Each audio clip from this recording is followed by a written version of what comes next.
para se apresentar a oferta de manjares, aproximou-se o profeta Elias e disse: Ó Senhor, Deus de Abraão, de Isaque e de Israel, fique hoje sabido que tu és Deus em Israel e que eu sou teu servo, e que segundo a tua palavra fiz todas essas coisas. Responde-me, Senhor, responde-me, para que este povo saiba que tu és Deus e que a ti fizestes retroceder o coração deles. Então caiu o fogo do Senhor e consumiu o holocausto, e a lenha, e as pedras, e a terra, e ainda lambeu a água que estava no rego. O que, vendo todo o povo, caiu de rosto em terra e disse: O Senhor é Deus, o Senhor é Deus. Amém. Podeis sentar em nome de Jesus. Se aqui a fazer esse confronto contra os profetas de Baal, contra os profetas de Azerá, que comiam da mesa de Jezabel, foi devido à idolatria do povo de Deus. O Senhor tirou o seu povo da terra do Egito com mão forte, com braço estendido, mas no decorrer da caminhada, o povo se desviou, o povo abandonou seu Deus.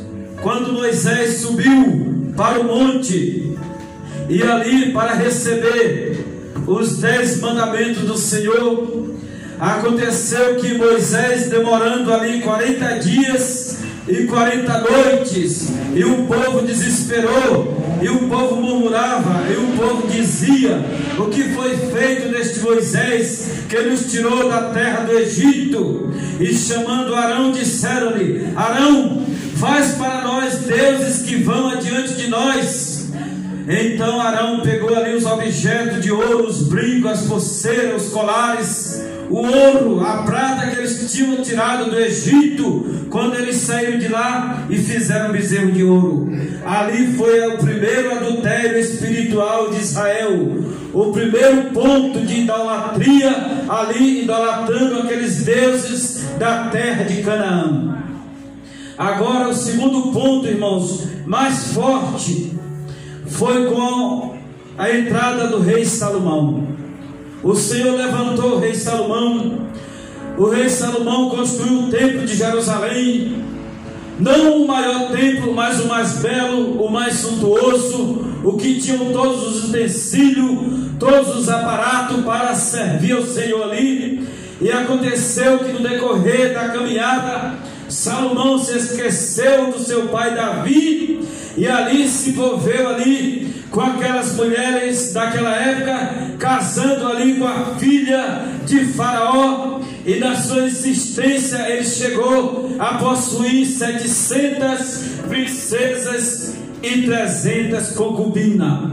No capítulo 11 deste mesmo livro de 1 Reis, a palavra de Deus fala que Salomão se entrou ali numa idolatria tão terrível, que ele fez um ídolo, que ele levantou um altar para cada uma de suas mulheres.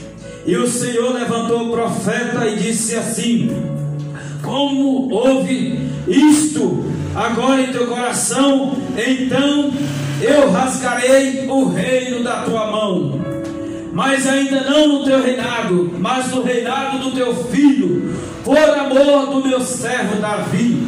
Então eu vou deixar uma tribo nas tuas mãos, por amor ao meu servo Davi, e as 11 tribos eu darei a Jeroboão, o teu servo. E os dias se passaram, e os tempos caminharam, e no belo dia lá na frente, depois da morte de Salomão, Jeroboão, filho de Nebate, veio a ser rei em Israel. E assim as 11 tribos elegeram Jeroboão como rei, e apenas só uma ficou para a tribo de Judá, ali com o filho de Salomão. E no decorrer da caminhada, irmãos, os reis começaram a ser rebeldes, os reis começaram a cair na idolatria. Muitos reis, como Manassés, um dos piores, era tão idólatra que ele queimava incenso a Baal, a Azera, a Milcom, a todos os deuses ali da terra de Canaã, e ainda queimou a seu filho em oferenda a Moloque. Então isso entristeceu muito o coração de Deus. Deus ficou muito triste. Então logo depois teve uma grande guerra, e assim ele morreu, o seu filho sucedeu, e chegamos agora aqui com o reinado do rei Acabe, filho de Ori. Ori também foi um grande idólatra, um dos maiores que andou nos caminhos de Nebate, de Jeroboão, filho de Nebate, e fez o que era mal aos olhos do Senhor. Mas quando nós chegamos aqui no capítulo 16, nós vemos que ali Acabe, eu vou ler aqui um texto para os irmãos entender aqui.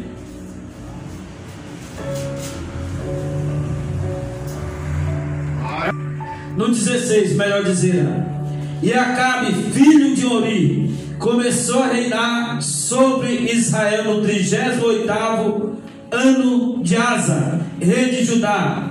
E reinou Acabe, filho de Ori, sobre Israel e Samaria 22 anos.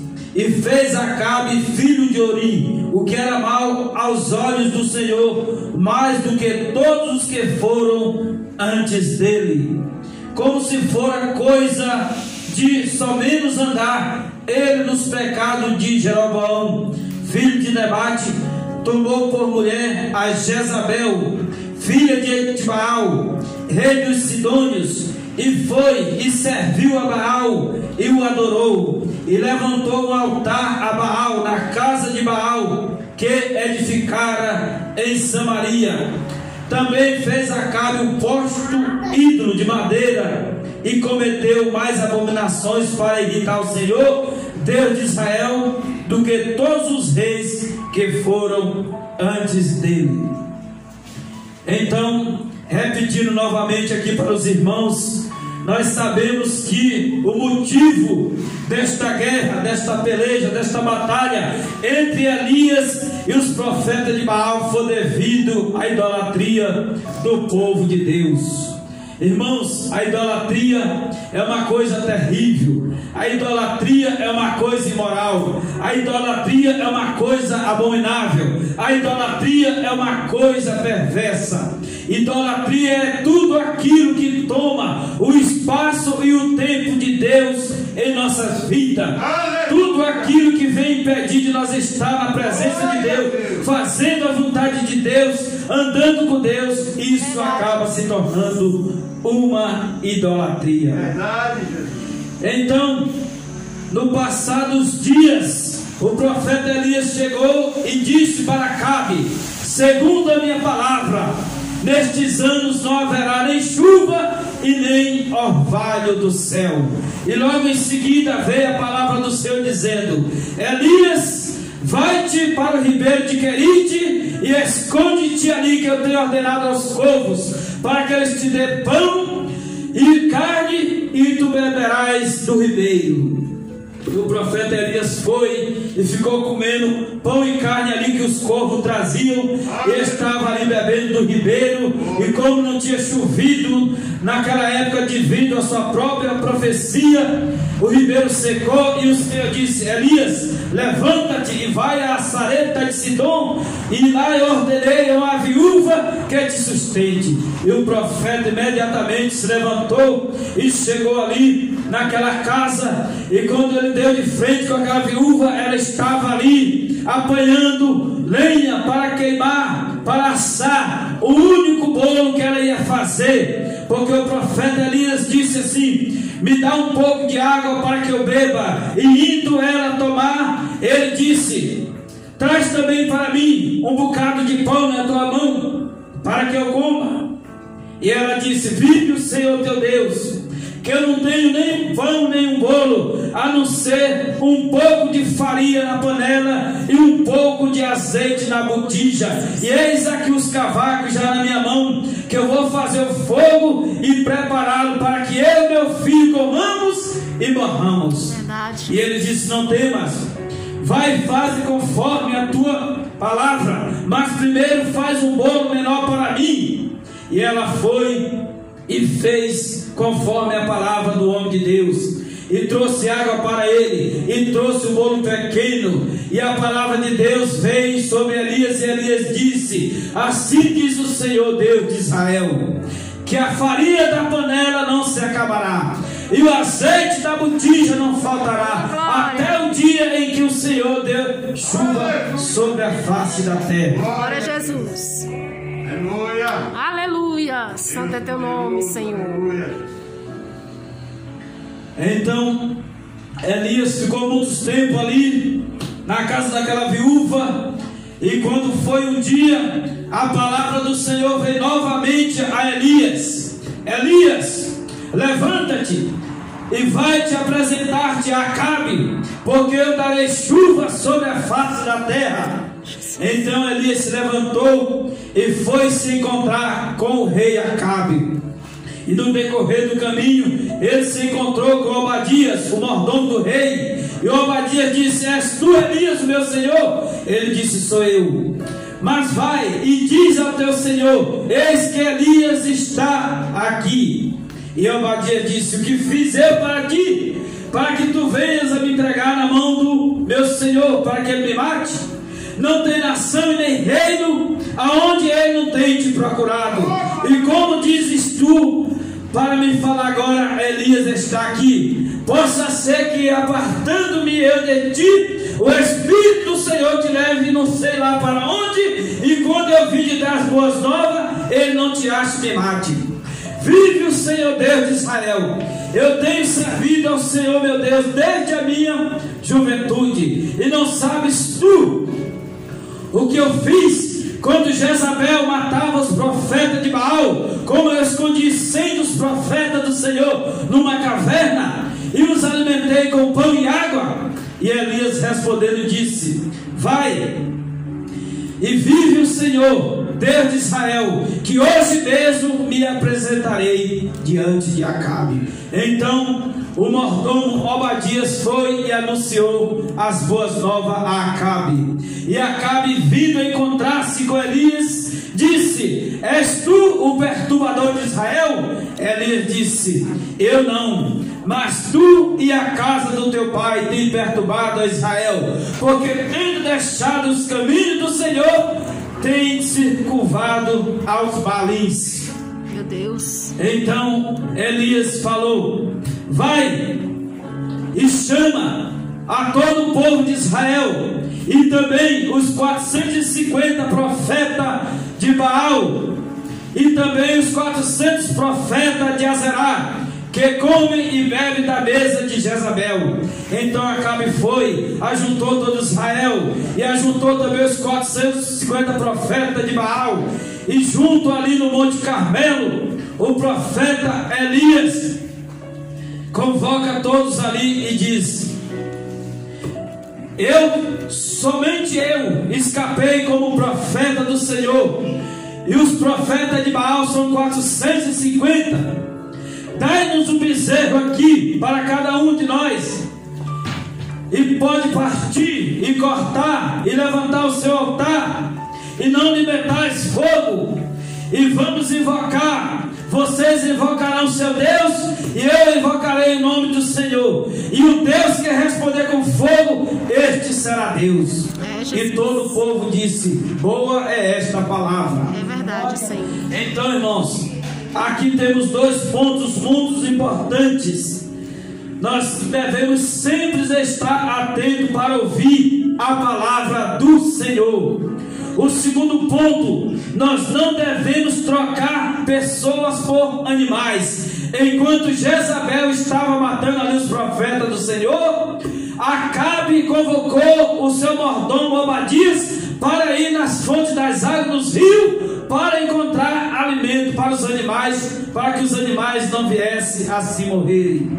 Nós vemos aqui, irmãos, a inversão de valores desde muitos tempos já existia. Nós podemos observar hoje em dia que as pessoas valorizam mais animais do que pessoas, que as pessoas valorizam mais objeto do que as vidas, e isso está errado, irmãos. Eu vejo pessoas, não quero apontar ninguém, mas tem pessoas que cuidam mais do seu cachorro, do seu gato, do seu cavalo, do seu jumento, do seu carro, da sua casa, seja lá o que for, melhor do que uma vida, do que uma alma, onde a palavra do Senhor fala: o que adianta o homem ganhar o mundo inteiro e perder a sua alma? Ou o que daria o homem em resgate da sua alma? Verdade, meu Deus. O segundo ponto aqui, irmãos, é que Deus nem sempre está com a multidão. Os profetas de Baal eram 450 e os profetas de Azerá eram 400. 850 profetas ali agora contra o profeta Elias, mas somente se apresentaram 450 de Baal. Os profetas de Azerá não se apresentaram naquele confronto. Então, irmãos, foi um duelo de gigante. O profeta Elias, melhor dizer, ele teve ali que usar toda a sua fé, toda a sua coragem agora para enfrentar ali o rei Acabe e aqueles 450 profetas. E a nação de Israel estava toda corrompida, estava toda na idolatria, desprezando os caminhos do Senhor. Muitas das vezes, naquela época ali mesmo, eles queriam que Elias mandasse que viesse chuva, eles queriam que Elias orasse para que chovesse, mas reconhecer a Deus, adorar a Deus, servir ao verdadeiro Deus, eles não queriam. Então, irmãos, o que nós aprendemos aqui? Que nós não queremos, não podemos querer só o Deus da bênção, ou só a bênção do Deus. Nós temos que, em primeiro lugar, querer o Deus da bênção, para depois receber a bênção de Deus. Tem pessoas que hoje em dia eles vêm para a igreja só para receber a bênção, só para receber a vitória, e depois deixa tudo de mão, e a obra do Senhor fica para trás. E Deus, ele não tem se alegrado com esse tipo de gente. Não podemos ser ali como a nação israelita, que estava envolvida na idolatria e não queria saber de servir a Deus. Precisamos mudar de atitude, precisamos mudar de opinião, precisamos mudar de valores. Os valores que nós temos são inegociáveis. Nós não podemos negociar os nossos valores. Nós precisamos assumir a nossa identidade como servo de Deus, como servo de Jesus Cristo. Nós precisamos fazer a obra, ajudar o pastor, ajudar a igreja local, ajudar a nossa família para que ela venha a reconhecer o Senhor como Salvador e assim se entregar para que a sua alma seja salva. No quarto ponto aqui, irmão, nós temos agora 7 passos, o fogo e 6 resultados. A campanha são 7 dias para a resposta de Deus. O número 7, ele acabou se tornando uma senha, ele acabou se tornando o número de Deus, o número da perfeição. Nós podemos observar que 7 está recheado em toda a Bíblia Sagrada, tanto no Antigo Testamento como no Novo. Nós podemos observar aqui Elias dando 7 passos, mas lá na frente o seu servo vai dar também 7 passos para ver se a nuvem do tamanho da mão de homem já está aparecendo. Nós podemos observar também lá no livro de Apocalipse 7 trombetas, 7 taças, 7 anjos, 7 espíritos. A palavra de Deus fala, por exemplo, se alguém pecar contra mim até 7 vezes devo perdoar. O Senhor disse, não só 7, mas até 70 vezes 7. Então 7 é um número de excelência, 7 é o número da perfeição, 7 é o número de Deus. Então esta campanha é uma campanha maravilhosa, porque está falando do número 7, e quando se fala no número 7 é o número de Deus. Aleluia, e quando o número 7 chega, se abre. Quando o número 7 chega, a bênção seja derramada sobre nós. Glória a Jesus. Verdade, meu Deus, aleluia. Também, irmãos, nesses 7 passos aqui, nesse confronto aqui de Elias com os profetas de Baal, Elias disse: chegai-vos a mim. E todo o povo se chegou a ele, e ele restaurou o altar do Senhor, que estava em ruínas. A palavra restaurar quer dizer recuperar, preparar, remover, transformar. Se fosse nos nossos dias hoje, era reformar, fazer uma transformação maravilhosa, fazer algo novo novamente com a mesma matéria. E Elias pegou ali, irmãos, aquelas 12 pedras, que também tem um significado, que simbolizava as 12 tribos de Israel. Quando Elias tomou ali as 12 pedras, ele estava dando ensinamento para Israel. Israel estava disperso, Israel estava dividido, mas Israel devia voltar a se unir novamente e levantar o altar do Senhor e servir o único Deus que criou os céus e a terra. Aleluia. A palavra de Deus continua falando que com aquelas mesmas pedras ele edificou o altar em nome do Senhor. A palavra, irmãos, edificar é diferente de restaurar. Edificar agora, irmãos, é trabalhar em conjunto. Edificar agora, irmãos, é ensinar, é instruir, é consolar, é exortar, é solidificar, é consolidar. Então, irmãos, Elias pega ali daquelas pedras que ele restaurou daquele altar velho que estava ali destruído, rachado, quebrado, onde os filhos de Israel tinham ali sacrificado ídolos ao Deus Baal, e agora não servia mais para adoração ao único Deus, invisível, mas porém real. Então Elias pegou as pedras ali e edificou o altar do Senhor. E logo em seguida a palavra de Deus continua falando que ele fez um rego em redor do altar, tão grande como para semear 2 medidas de sementes. A palavra de Deus fala aqui, irmãos, que esse rego aqui, ele fala de separação. Quando Elias pega ali aquela enxada, vamos dizer ali, aquele cutelo, eu não sei o que ele fez, mas ele fez aquele rego ali. Ele estava fazendo separação entre o altar de Deus e o altar de Baal, porque até então estava tudo bagunçado. Tanto eles serviam a Deus como serviam a Baal. Tanto eles sacrificavam a Deus como sacrificavam a Baal. E Deus não aceita isso. Deus não recebe esse tipo de sacrifício. Deus não recebe esse tipo de adoração. No nosso meio não pode existir, irmãos, que hoje nós estamos adorando a Deus e amanhã já estamos adorando a Baal. Que hoje nós estamos com Deus e amanhã já estamos com o diabo. Não pode, irmãos, não pode de jeito nenhum.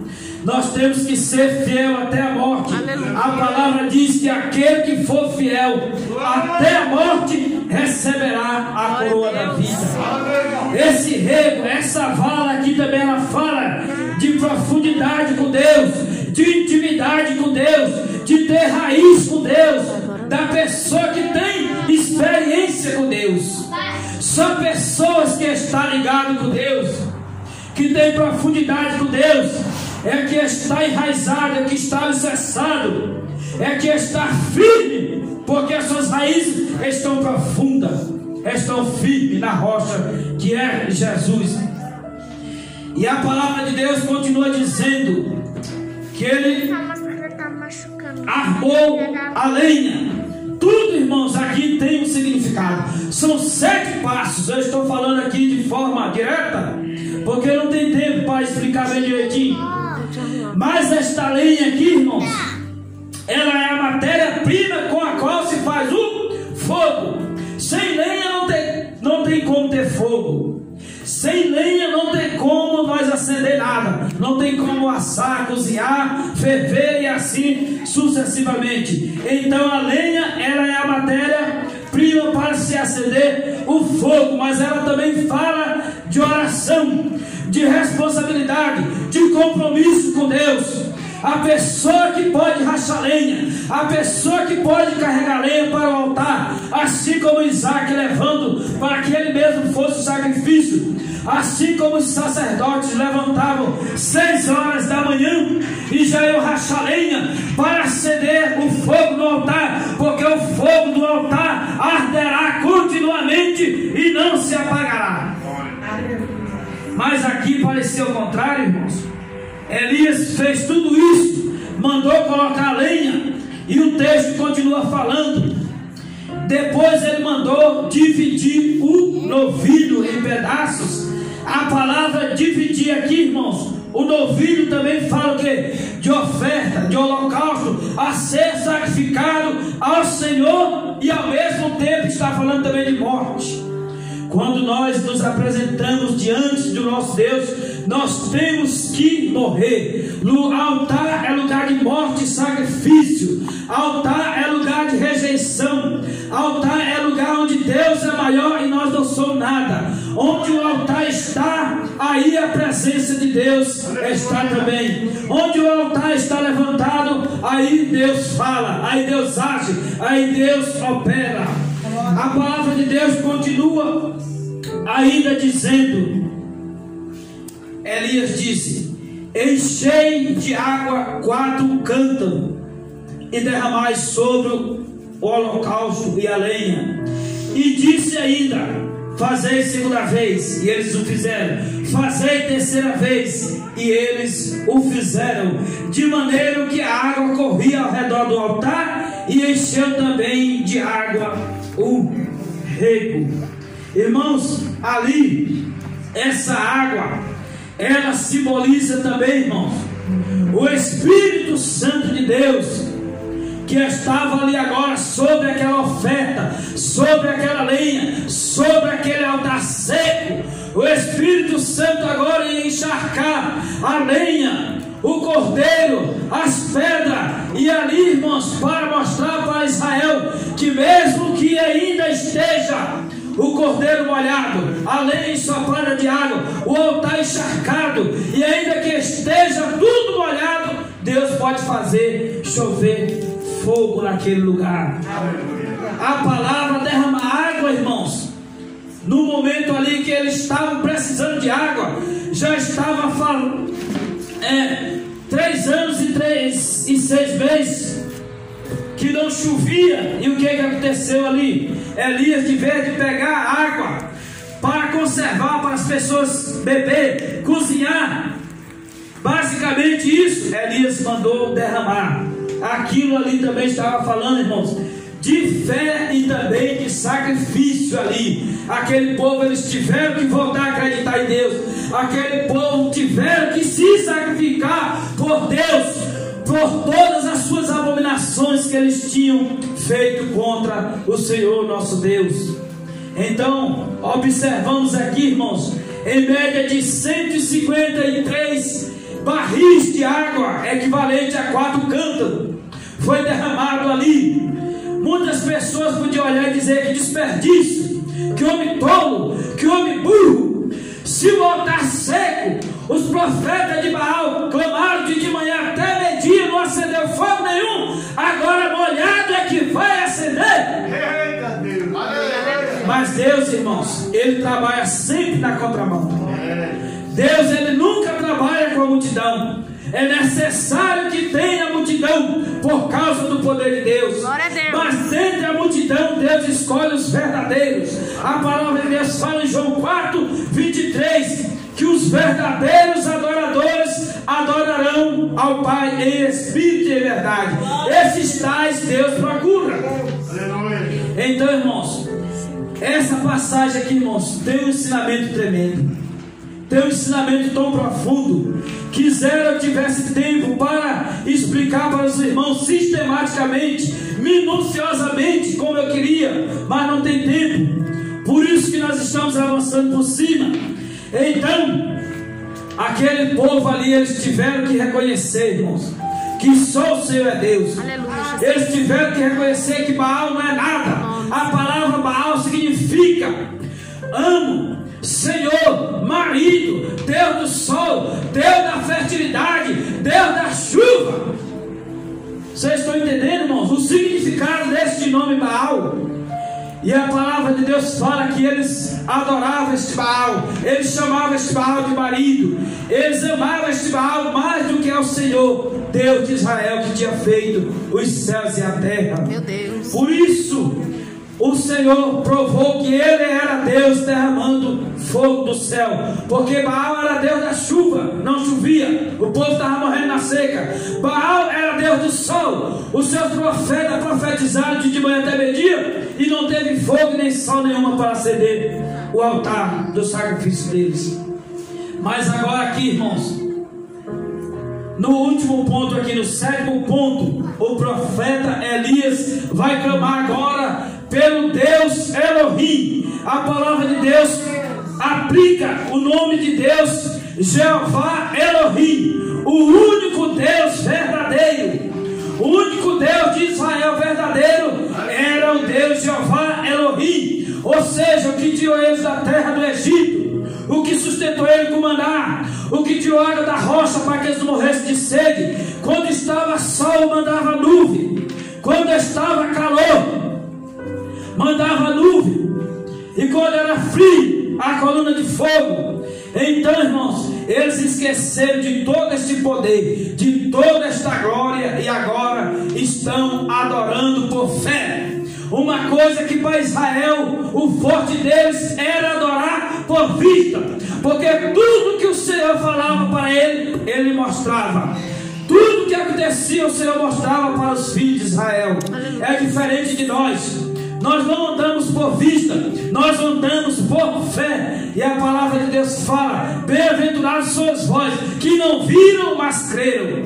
O povo de Israel, eles tanto criam como viam, mas no decorrer da caminhada, eles acabaram se esquecendo de Deus, que fez os céus e a terra. Aleluia, Jesus. E isso entristece muito o coração de Deus. Verdade. Nós não podemos ser, irmãos, desta maneira. Hoje estamos aqui agora, forte, firme, e qualquer coisa da vida adversa venha querer nos derrubar, e aí já estamos tristes, e aí já desviamos, e aí já não queremos mais saber de conversa com Deus. Então não podemos ser desta maneira, como os filhos de Israel ali, que muitas das vezes andaram desviados, muitas das vezes trocaram Deus por Baal, por Azerá, por Moloque, por Milcom, por Deus Beelzebu, por todo tipo, irmão, de ídolo que existia naquela época. Então isso, irmãos, foi se aglomerando, isso foi irritando o coração de Deus, que nós podemos observar, irmãos, que a idolatria de Israel precisou de 2 passos para ser arrancado do coração deles. Uma vez vai ser aqui agora, quando desce o fogo do céu. Eles vão voltar a crer, eles vão voltar a servir a Deus muitos anos, mas lá na frente eles voltam a cair na mesma idolatria. Mas a palavra do Senhor fala para Jeremias dizer: Jeremias, diz para eles que assim como eles me deixaram para servir aos Balim, eles vão para uma terra desconhecida, e lá eles passarão 70 anos. Glória a Deus. A palavra de Deus fala que quando Israel saiu de 70 anos de cativeiro, nunca mais Israel voltou à idolatria. Você pode ver os judeus hoje em dia, eles fazem e acontece, mas o Deus dele continua. Eles ficaram tão firmes que eles não acreditaram nem que Jesus era o Salvador, o Rei prometido, o Siló que havia de vir, o Emanuel, o Deus conosco. Quando Jesus veio, eles não acreditaram, porque o Deus verdadeiro para eles era Yahvé Elohim, Aleluia. o verdadeiro Deus que tirou Israel da terra do Egito. Então, irmãos, aqui agora 4 pontos de Elias ali para levantar este altar. Irmãos, é quase impossível descrever o sacrifício que Elias teve que fazer para que o Senhor viesse a derramar fogo novamente sobre este altar. Por quê, irmãos? Porque o altar estava quebrado, o altar estava rachado, o altar estava destruído, o altar estava abominável aos olhos de Deus, porque os filhos de Israel tinham se sacrificado aos Baalins ali no altar do Senhor. Oh, meu Deus. Então, irmãos, agora vamos ler aqui os dois versículos chave. Versículo 37. Responde-me, Senhor, responde-me, para que este povo saiba que Tu és Deus e que Te fizeste retroceder o coração deles. Então caiu fogo do céu, aleluia, e consumiu, número 1, o holocausto, número 2, a lenha, número 3, as pedras, número 4, a terra, número 5, a água que estava no rego, e o número 6, a incredulidade do coração deles foi queimado também naquele dia. É verdade, Senhor. Nós podemos observar, irmãos, que quando este fogo caiu do céu, que consumiu todos esses elementos, o povo de Israel se dobrou e dizia: só o Senhor é Deus, só o Senhor é Deus. Irmãos, muitas das vezes Deus tem que usar equipamentos fortes para quebrar a incredulidade do coração da humanidade. Muitas das vezes Deus tem que levantar guerra, luta, morte, destruição, prisão, cativeiro, cadeias, até mesmo isso tudo para que o povo venha se voltar para a presença de Deus. Então, irmãos, essa passagem é muito gloriosa, porque ela nos ensina, irmão, que nós nunca devemos trocar Deus por Baal. Nós nunca devemos trocar o nosso Deus por nada desta vida. Tem pessoas que trocam Deus por tudo: casa, carro, bicicleta, mulher, filho, marido. E a palavra de Deus fala: aquele que não largar tudo, ou que amar mais o pai ou a mãe ou os filhos do que a mim, não é digno de mim. Então, irmãos, que esta palavra fique gravada em nossos corações nesta noite. Que o Senhor venha trazer sobre nós esta bênção, que o Senhor venha trazer a resposta da nossa oração, que o Senhor venha atender o nosso clamor, que o Senhor possa derramar sobre nós as ricas beneficências de Abraão, Isaac e Jacó. Eu agradeço a oportunidade em nome de Jesus. Amém.